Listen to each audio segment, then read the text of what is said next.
মানবতা বিরোধী অপরাধের মামলায় মৃত্যুদণ্ডাদেশ থেকে খালাস পেয়েছেন জামাত নেতা এটিএম আজহারুল ইসলাম। দণ্ডাদেশের বিরুদ্ধে আজহারের করা আপিল সর্বসম্মতিতে মঞ্জুর করেছেন আপিল বিভাগ।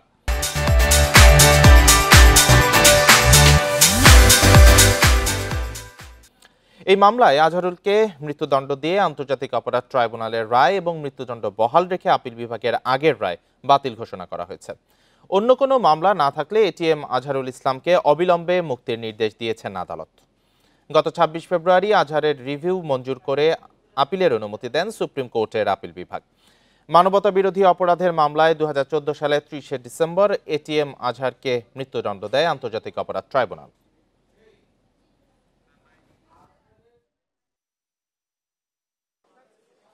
তিনি ন্যায় বিচার পেয়েছেন, আল্লাহ তাআলা তাকে বাঁচিয়ে রেখেছিলেন। তাই আমরা এটাও মনে করি এই রায়ের মাধ্যমে সিন্ডিকেটেড ইনজাস্টিসের অবসান হয়েছে।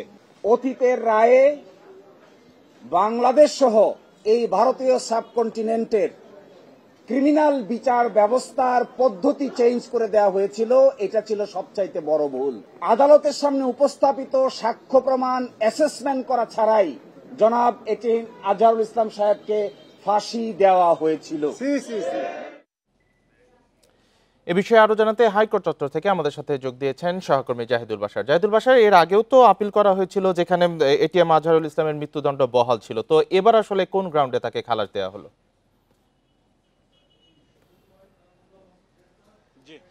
রাকিব, ধন্যবাদ। আপনি এটি আসলে সবচেয়ে বড় প্রশ্ন এখন, এবং জামাতের আইনজীবীরা দীর্ঘ আইনি লড়াই চালিয়ে যে আপিল বিভাগের আগে তার মৃত্যুদণ্ড বহাল ছিল, আবার কিন্তু আপিলেই সেই রায় বাতিল হলো। শুধু সেই রায় না, এর আগে ট্রাইব্যুনাল থেকেও যে মৃত্যুদণ্ড দেওয়া হয়েছিল, অর্থাৎ এটিএম আজহারকে নিয়ে এর আগের সকল রায় বাতিল করে প্রধান বিচারপতির নেতৃত্বে ৭ বিচারপতির পূর্ণাঙ্গ বেঞ্চ সর্বসম্মতিতে, কোনো বিভক্ত রায় নয় কিন্তু সর্বসম্মতিতে আজকে তাকে খালাস দিয়ে দিয়েছেন।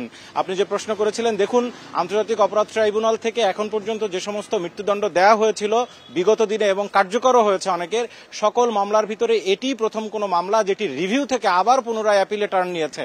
অর্থাৎ এটি রিভিউ ছিল, আগে আপিলে এটি সাজা বহাল ছিল, পরবর্তীতে এটি রিভিউ পর্যায়ে ছিল। সেখানে জামাত নেতারা নতুন করে অনেকগুলো আর্গুমেন্ট তুলে ধরেন এবং তারা বিগত দিনে জামাতের যাদেরকে ফাঁসি কার্যকর হয়েছে তাদের বিষয়গুলো এই রিভিউর সাথে যুক্ত করে তারা আপিল ফাইল করেন এবং সেটি রিভিউ থেকে আবার পূর্ণাঙ্গ আপিল শুনানি হয়। আপিল শুনানি হয়ে আবার আজকে কিন্তু সেটির রায় হলো।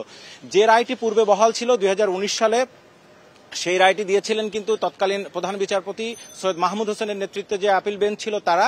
আজকে ডক্টর সৈয়দ রিফাত আহমেদের নেতৃত্বে প্রধান বিচারপতি, তার নেতৃত্বে ৭ সদস্যের আপিল বেঞ্চ যে রায় দিয়েছেন, সেই রায়ে তাকে খালাস, এটিএম আজহারকে খালাস দেওয়ার পাশাপাশি বেশ কিছু পর্যবেক্ষণ দিয়েছেন। সেখানে মোটা দাগে ২-৩টি বিষয় এসছে। তার মধ্যে তারা বলেছেন, বিগত দিনে এই রায়কে কেন্দ্র করে এবং অন্যান্য জামাত নেতাদের যে রায় দেওয়া হয়েছিল সেখানে যে আইনি প্রক্রিয়ায় দেওয়া হয়েছিল সেটি মূলত বাংলাদেশের যেই ক্রিমিনাল লয়ের যে বিচার ব্যবস্থা, সেই বিচার ব্যবস্থার যেই ধরন সেটিকে ভেঙে দেওয়া হয়েছিল, সেটিকে পরিবর্তন করা হয়েছিল। দ্বিতীয় আরেকটি বিষয় এসেছে, তিনি বলেছেন যে এটিএম আজহারের এই মামলায় বিগত দিনে যে সমস্ত তথ্য উপাত্ত এসেছে তার আলোকে এটি যে মৃত্যুদণ্ড দেওয়া হয়েছিল সেটি বিচারের নামে অবিচার হয়েছিল। তৃতীয় বিষয়টি এসেছে পর্যবেক্ষণে, সেটি হচ্ছে যে সেই সময় আপিল বিভাগে যখন ট্রাইব্যুনালের যে মৃত্যুদণ্ড দেওয়া হয়েছিল তার বিরুদ্ধে যখন আপিল বিভাগে তার মৃত্যুদণ্ডের বিরুদ্ধে যে আপিল আসে, সেই সময় যে সমস্ত তথ্য উপাত্ত উপস্থাপন করে জামাত নেতা এটিএম আজহারের পক্ষে আইনজীবীরা সে সময় আপিল করেছিলেন, সেই তথ্য উপাত্ত সেই সময়ের আপিল বিভাগে যারা বিচারপতি ছিলেন, অর্থাৎ সেই সময়ের আপিল বিভাগ সেটি যথাযথ মূল্যায়ন করতে ব্যর্থ হয়েছেন। সেই বিষয়টি আজকের আপিল বিভাগে এসেছে। সুতরাং সব মিলিয়ে এটিএম আজহারুল ইসলামের এই যে রায়, এই রায়ের ভিতর দিয়ে জামাত নেতারা বলেছেন এবং জামাতের কেন্দ্রীয় নেতারা সহ আইনজীবীরা বলেছেন যে সত্যের বিজয় হয়েছে।